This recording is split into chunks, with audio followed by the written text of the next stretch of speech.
आमचं channel subscribe करा आणि बेल आयकॉनवर क्लिक करून नवीन नवीन व्हिडिओचे नोटिफिकेशन्स मिळवा।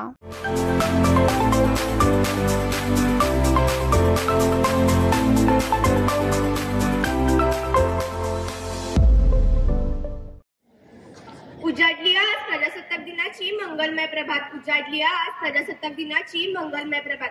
देशभक्ती देशप्रेम संचारले आज चराचरात, संचारले आज चराचरात। भारत मातेला वंदन करून करते माझ्या भाषणास सुरुवात। नमस्कार, माझे नाव प्राजक्ता चौगुले, मी इयत्ता 7वी ब ची विद्यार्थिनी। आजच्या कार्यक्रमाचे अध्यक्ष आदरणीय मुख्याध्यापक गुरुजन वर्ग व माझ्या विद्यार्थी मित्रांनो, सर्वांना प्रथम प्रजासत्ताक दिनाच्या हार्दिक शुभेच्छा।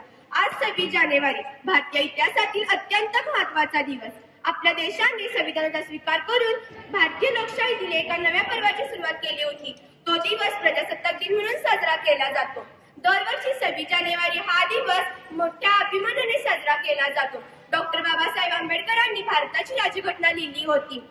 भारतीय राज्यघटना संविधान समितीने ती 26 नोव्हेंबर 1949 रोजी स्वीकारली व ती समितीने 26 नोव्हेंबर 1950 रोजी अंमलात आणली।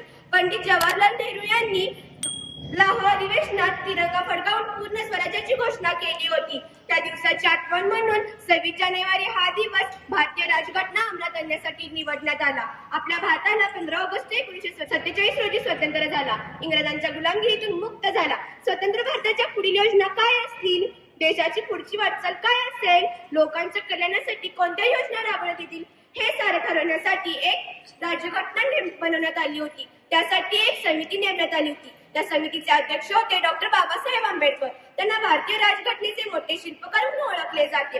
भारतीय राज्यघटना ही सर्वात मोठी लिखित राज्यघटना आहे। दरवर्षी 26 जानेवारीला दिल्ली येथे ध्वजारोहण केले जाते। भारताचे पंतप्रधान देशाला उद्देशून भाषण करतात। मागील वर्षाचा आढावा घेऊन नवीन वर्षाच्या नवीन योजना जाहीर केल्या जातात। स्वातंत्र्यासाठी बलिदान दिलेल्या स्वातंत्र्यवीरांना आदरांजली वाहिली जाते।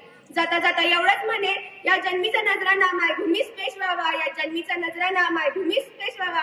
तिरंगाच माझा गणवेश व्हावा, तिरंगाच माझा गणवेश व्हावा। सांडावे रुधिर या मातृभूमीसाठी, सांडावे रुधिर या मातृभूमीसाठी। हर एक जन्मी भारत माझा देश व्हावा, भारत माझा देश व्हावा। धन्यवाद। धन्यवाद प्राजक्ता।